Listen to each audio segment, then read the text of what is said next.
So you're going to the new Michelin star French restaurant in town and you're sweating bullets because you're worried you're gonna drop your whole paycheck on dinner and have to Netflix and chill for the entire month. Totally get it. By the end of this video, you'll know what to do before, during, and after dinner to ensure that the only sick feeling you get in your stomach is from the undercooked duck, not from blowing $300. I've used this formula for several years and it has saved me thousands of dollars without having to sacrifice a great time with friends and family.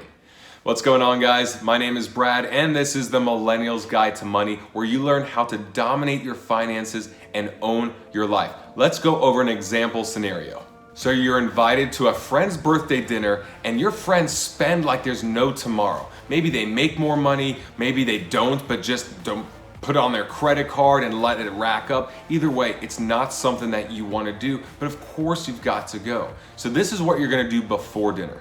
Number one, check Yelp. Yelp is a great website and app to check restaurants or things to do, all this stuff in your town. You want to see what this restaurant offers. You want to go over the menu ahead of time. What looks filling? What looks interesting? What is a good value so you're not dropping $75 on an entree? Maybe you just get something that's $35 that looks good to you. You want to know this ahead of time. Number two is make sure to eat something before dinner. I have a huge appetite and I can't go to fancy restaurants and feel satisfied because, unless I fill up on bread, it's just not enough. I hate seeing a giant plate with a cute little formation of something at the bottom. I'm like, what is this stuff? My taste buds, my mouth, my stomach doesn't care about the display. It cares about being full of delicious food. So I have to eat beforehand. Now, it's also miserable to have such a small plate at dinner where you see everyone else eat a nice meal and you're there just picking some small stuff. But you also don't want to be so hungry that you order two appetizers, an entree, dessert, and then all of a sudden you're spending $110 when you had really just budgeted $50. Next thing is you want to tell your friend, hey, I might have to leave early. It does not mean that you will leave early, but it's always nice to tell your friend or whoever it is, hey, there's a chance I'll have to leave early because of X, Y, Z. And what that does is it allows them to know that you want a separate bill. And a separate bill is important because if everyone else is blowing money like no tomorrow and you have one entree or one appetizer, two appetizers as your entire meal, and your bill should be $35 or $40, and then, all right guys, we're all gonna split this evenly, and it's like $85, $90, $100 a person, then that's not cool. Lastly, make sure you bring cash. I know it's old school, but cash is so flexible. You could drop $20, $30, whatever it is, pay your part rather than be tied to a credit card and then you're having to pay for someone else's alcohol addiction because, hey, we're all gonna split it and we ordered 2 bottles of wine and rosé and blah, blah, blah. No, not cool. Which takes me to what to do when you're at the restaurant. First thing to save money is don't valet unless you have to. If you're with your woman, if you want to valet because it's just the nice thing to do because you're on a date, then yeah, I get it, totally.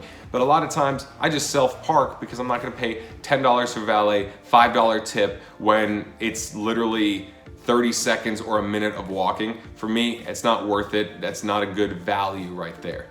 Second thing, don't order alcohol. Restaurants make money off their booze. They want you to drink. They want you to have a good time with their booze so that you order more booze and you order more food and then you look at the bill and you're like, oh my God, I can't believe I spent so much. And that's not cool. You should be able to have a great time without the alcohol. If not, then that's something you got to address because that's one of the biggest wastes of money and it's bad for your body as well. I recommend going in to the dinner with a valid reason why you're not drinking if you usually drink. It could be something with money, but honestly, I would say, look, I've just been drinking a lot lately and I want to go on a little detox, or I challenge myself to go 30 days without alcohol and I'm 7 days in, it's just very important to me. But you know your friends more than I do, so make sure you go in with a strong conviction of why you're not drinking, and don't be a bore. You have to go in there and be lively and personable so they don't notice you're not drinking. You don't want to be like that one person that everyone's drinking and you're just sitting there quiet. You got to have a good time. As far as drinks go, of course I recommend water because it's free and water's the healthiest, it's water. But coffee's a good one as well because coffee for me raises my energy, but also it's a bit of an appetite suppressant. So now I'm not as hungry, I don't need to order as much, but I also have some energy. It's also a good thing to have and just not feel like eating because it doesn't go with a lot of foods. So you can feel it out, but consider soda water or coffee as wonderful options to order. Next thing is make sure you tell the waitress ahead of time you'll need a separate bill as you may be leaving early. You do not want to ask her after she's gone through everything and there's 10 of you and I can't really split bills. Tell her, hey, it's really important that the bill is split. Of course, you'll have cash on you, so you could always just throw that on the table. Here's my portion, and you can jet early, but if you tell her early, she gets you the separate bill, it's a lot easier.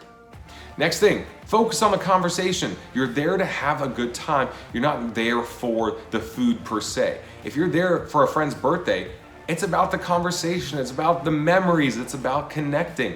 Focus on that. Bring the energy there. The energy should not be on the food. That just goes along with it. You're probably at that restaurant more for the environment, more for that moment, rather than, oh, you've got to try the foie gras, duck stuffed, lobster stuffed, steak stuffed, filet. You know what I mean. So focus on that.